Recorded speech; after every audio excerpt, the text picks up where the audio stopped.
ಅಣ್ಣ ರಾಜಕುಮಾರ ಎಲ್ಲಿದ್ದಾನೆ? ಈಗ ತಾನೇ ಮಲಗಿದ್ದಾನೆ. ಅದು ರಾಜಕುಮಾರ, ಇವನು ನನ್ನ ಮಗ.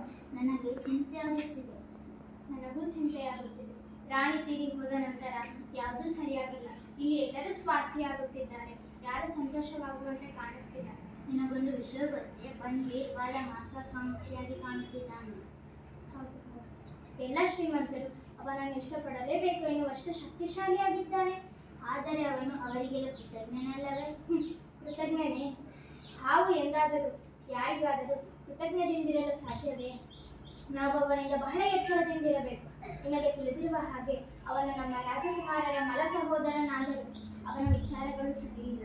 ಅವನು ಕೆಲವು ಪ್ರಬಲ ವ್ಯಕ್ತಿಗಳಲ್ಲಿ ಸೇರಿ ತನ್ನದೇ ಆದ ಪಕ್ಷ ಕಟ್ಟಿಕೊಂಡು ಹೆದರಿಸುತ್ತಿದ್ದಾನೆ. ಅಯ್ಯೋ ದೇವ, ನಮ್ಮ ತೊಂದರೆಗಳು ಇಂದು ಕೊನೆಗೊಳ್ಳುತ್ತವೆ. ಬಂದಿರ್ ಬಗ್ಗೆ ಕೆಟ್ಟ ವಿಷಯ ನಾನು ನಿಮಗೆ ಇನ್ನೂ ಹೇಳೇ ಇಲ್ಲ. ಏನದು ಕರ್ಮ?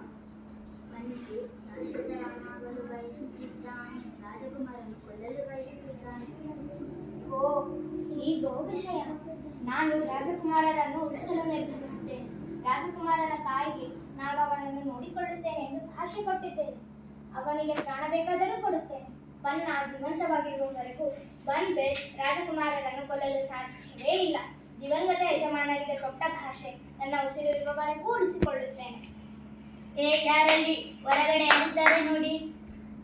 ರಾಜಕುಮಾರನ ಜೀವ ಉಳಿಸಿ ನಿಮ್ಮಿಂದ ಏನು ಸಾಧ್ಯವೋ ಅದನ್ನು ಮಾಡಿ. ಸಮಯವಿಲ್ಲ. ಬಂದ್ಬೇರ್ ಕೆಲವೇ ಸಮಯದಲ್ಲಿ ಇಲ್ಲಿ ಬಂದು ಬಿಡುತ್ತಾನೆ. ಅವನು ರಾಜಕುಮಾರರನ್ನು ಕೊಲ್ಲಲು ಬರುತ್ತಿದ್ದಾನೆ ಎಂದು ನಿನಗೆ ಹೇಗೆ ಗೊತ್ತು? ಅವನು ಹರಿದಾದ ಕತ್ತಿಯನ್ನು ಹಿಡಿದು ಒಬ್ಬ ವ್ಯಕ್ತಿಯೊಂದಿಗೆ ಮಾತನಾಡುವುದನ್ನು ನಾನು ಕಿವಿಯಾರ ಕೇಳಿದ್ದೇನೆ. ಸರಿ ಸರಿ ಸರಿ ಸರಿ, ಶಾಂತರಾಗಿ ಮಾಡು, ಇಲ್ಲವೇ ಮಡಿ ಸಮಯ ಬಂದಿದೆ. ರಾಜಕುಮಾರನ ಜೀವ ಉಳಿಸಬೇಕು, ಇಲ್ಲವೇ ಅವನೊಂದಿಗೆ ಸಾಯಬೇಕು. ಪದ್ಮ, ಚಂಪಾ, ರಾಜಕುಮಾರನ ಜೀವ ಉಳಿಸಲು ನನಗೆ ಸಹಾಯ ಮಾಡಿ. ಬೇಗನೆ ರಾಜಕುಮಾರರನ್ನ ಅವರ ಹಾಸಿಗೆಯಿಂದ ಎತ್ತಿ.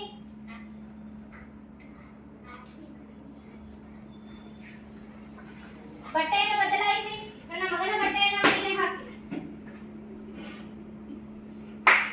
ಯಾರಲ್ಲಿ ಒಂದು ಬುಟ್ಟೆಯನ್ನು ತನ್ನಿ. ರಾಜಕುಮಾರನನ್ನು ಬುಟ್ಟೆಯಲ್ಲಿ ಮಲಗಿಸಿ. ಬೇಗನೆ ಈ ಬುಟ್ಟೆಯನ್ನು ಮಹಾದ್ವಾರದ ಬಳಿ ತೆಗೆದುಕೊಂಡು ಹೋಗಿ. ಮಹಾದ್ವಾರದ ಬಳಿ ಅಡಗಿಕೊಂಡು ನಾನು ಬರುವವರೆಗೆ ಕಾಯಿ. ಹೋಗಿ ಹೋಗಿ, ಬೇಗ ಹೋಗಿ.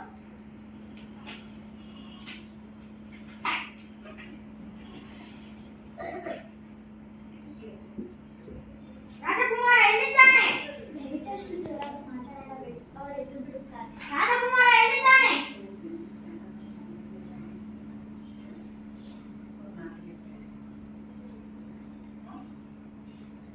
ಯಜಮಾನ